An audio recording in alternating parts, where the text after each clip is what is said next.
Assalamualaikum warahmatullahi taala wabarakatuh. Di sini saya akan menjelaskan tentang metode bisection. Definisi metode bisection. Metode bisection adalah salah satu metode numerik yang paling sederhana dan andal untuk mencari akar atau solusi dari persamaan nonlinear. Prinsip dasar metode ini adalah dengan cara berulang kali membagi dua interval yang mengandung akar, kemudian memilih subinterval yang masih mengandung akar untuk iterasi selanjutnya.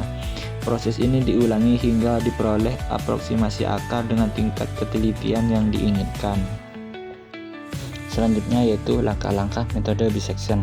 Yang pertama, tentukan interval awal, yang dimana FA dikali FB itu harus kurang dari 0. Yang kedua, hitung titik tengah menggunakan rumus C sama dengan A plus B per 2. Yang ketiga, evaluasi fungsi di titik tengah.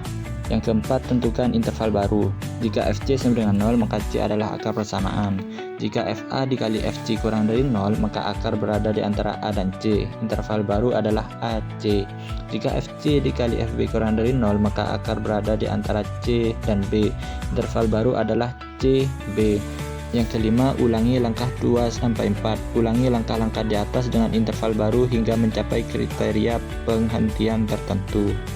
Lanjut ke contoh soal. Cari akar dari persamaan fx sama dengan x kuadrat dikurangi 4x dikurangi 10 sama dengan 0 dengan menggunakan metode bisection dengan toleransi kesalahan 0,01. Lanjut ke penyelesaian soalnya. Sesuai dengan langkah yang tadi, yang pertama harus kita lakukan yaitu menentukan interval awal, yang dimana untuk menentukan interval awal dengan syarat FA dikali FB itu harus kurang dari 0. Kalau masih lebih dari 0 berarti kita harus mencari interval lain. Jadi kita misalkan A sama dengan 4 dan B sama dengan 5. Kita tinggal memasukkan ke persamaan. Misalnya X nya diganti dengan 4 terlebih dahulu. F4 sama dengan 4 kuadrat min 4 dikali 4 dikurangi 10, hasilnya min 10. Kita cari yang B sama dengan 5. Kita tinggal ganti persamaan di atas atau X nya diganti dengan 5. Jadi F5 sama dengan 5 kuadrat min 4 dikali 5 dikurangi 10, hasilnya min 5. Kita tinggal kalikan hasil dari keduanya. F4 dikali F5 sama dengan min 10 dikali min 5 sama dengan 50. Karena F4 dikali F5 itu sama dengan 50, kan 50 lebih besar dari 0, maka kita perlu mencari interval lain. Kita coba cari interval lain. Misalkan A sama dengan 3 dan B sama dengan 5. F3 sama dengan 3 kuadrat min 4 dikali 3 min 10 sama dengan min 13. F5 sudah dihitung tadi, hasilnya min 5. Kita coba hitung. F3 dikali F5 sama dengan 65. Nah, karena 65 ini masih lebih besar dari 0, maka kita perlu mencari interval lain. Kita coba A sama dengan 3 dan B sama dengan 4. Kita sudah menemukan hasilnya. F3 sama dengan min 13, F4 sama dengan min 10. Tinggal dihitung. F3 dikali F4 sama dengan 130.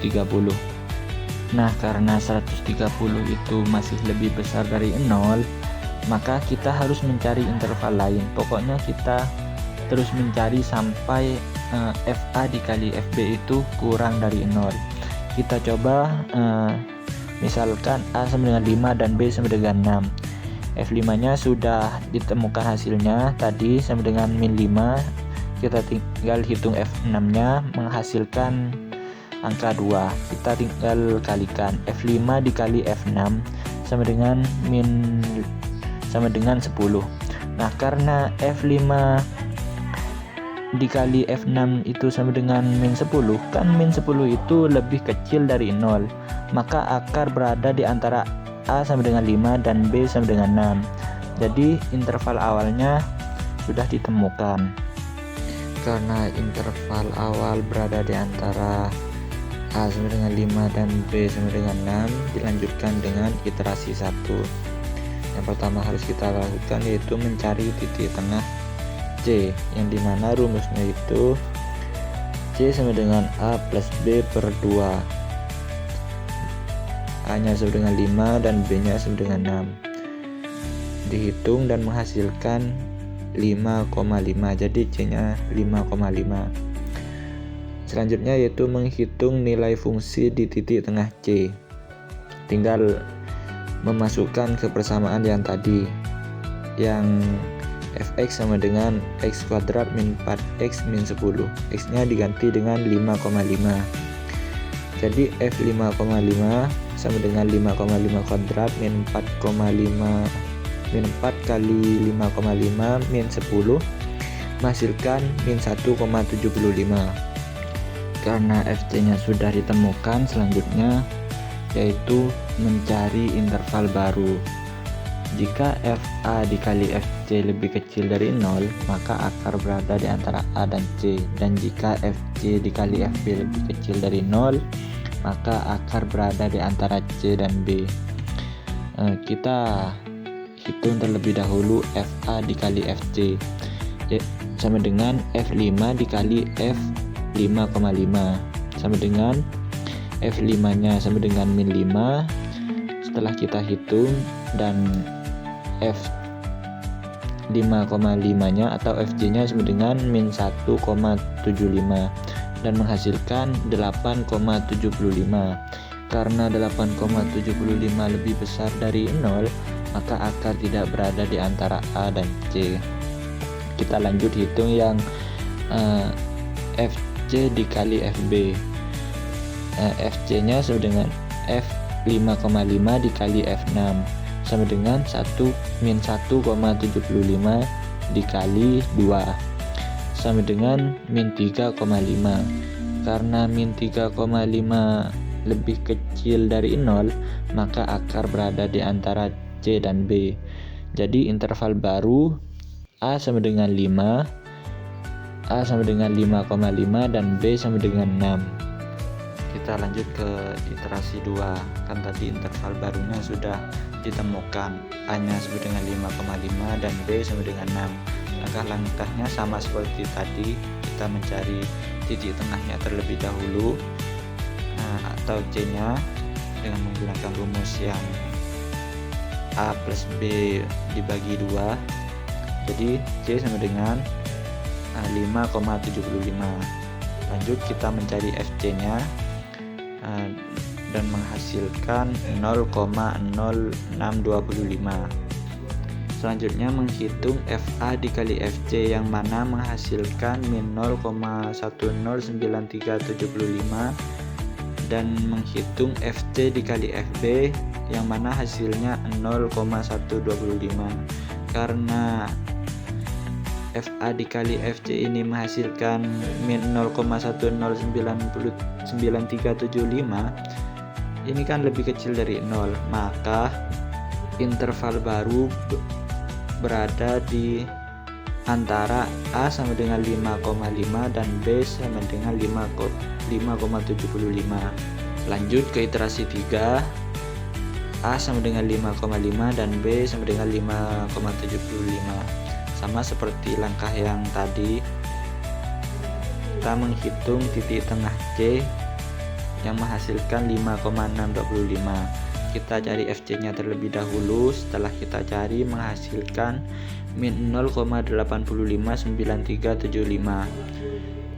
Selanjutnya kita mencari persamaan yang lebih kecil dari 0 di antara FA dikali FC dan FC dikali FB. FA dikali FC menghasilkan 1,50390625 yang lebih besar dari 0.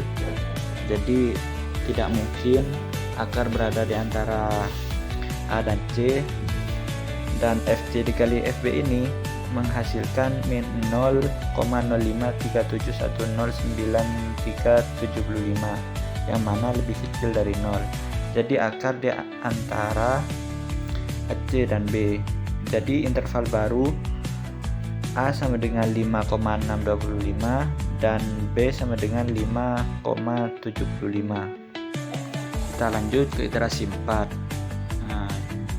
A nya sama dengan 5,625, B nya sama dengan 5,75. FC nya setelah kita hitung menghasilkan 5,6875 dan FC nya menghasilkan min 0,40234375.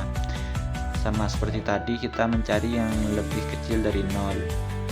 Setelah dihitung ternyata FC dikali FB lebih kecil dari 0, yaitu min 0,02514648475. Jadi interval baru A sama dengan 5,6875 dan B sama dengan 5,75. Jadi kesimpulan yang bisa diambil, kita akan terus melakukan iterasi hingga lebar internal B dikurangi A kurang dari 0,01 untuk memperoleh akar persamaan. Ketika lebar interval B min A menjadi kurang dari 0,01, maka kesalahan maksimum dari perkiraan akar kita atau yang merupakan titik tengah interval akan kurang dari 0,01.